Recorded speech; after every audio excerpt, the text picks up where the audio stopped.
Pierre Lissiat, le trou d'air, c'est l'impatience des Français, vraiment ? Non, le trou d'air, c'est, comme on le disait tout à l'heure, c'est les tergiversations multiples du gouvernement sur plein de sujets. Le trou d'air, c'est l'affaire Benalla au début de l'été. Le trou d'air, c'est 2 démissions coup sur coup de 2 ministres archi-populaires du gouvernement.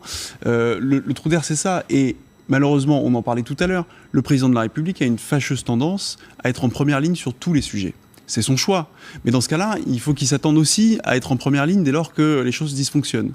Selon moi, l'annonce un peu précipitée, encore une fois, de cette réforme, c'est une manière pour lui, pour le président de la République, de se sortir de ce trou d'air, justement, où on a la démission de 2 ministres, qui est quand même assez extraordinaire. C'est un contre-feu, quoi. C'est un contre-feu, et malheureusement, ça risque de se faire au détriment à la fois des Français, peut-être même du bon sens, et puis certainement de leur porte-monnaie aussi. S'il y avait eu un nouveau recul du gouvernement sur le prélèvement à la source, une réforme un peu emblématique qui avait été annoncée déjà de longue date, il y aurait eu... le gouvernement a voulu éviter le procès en amateurisme, le procès en précipitation. Donc il fallait donner des gages aux Français que le gouvernement, que le Premier ministre reprenait la main là-dessus. Ouais. Et du coup, on se précipite. Moi, ma crainte, c'est qu'on se précipite sur cette réforme-là qui a été annoncée, plutôt que de dire « prenons le temps ».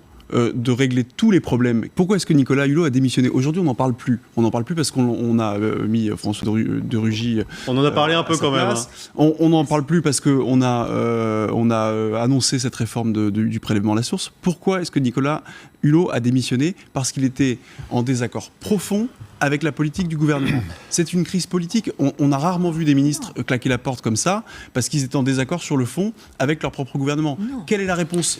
Quelle est la réponse politique apportée par Emmanuel Macron et par le gouvernement à cette crise politique? C'est de mettre un poids lourd. Isabelle Vermasson. Pardonnez-moi, mais c'est de mettre un poids lourd politique. Isabelle Vermasson. C'est de mettre quelqu'un qui ne bronchera pas sur la ligne politique que Nicolas Hulot. On écoute Isabelle Vermasson, s'il vous plaît. Nicolas Hulot n'est pas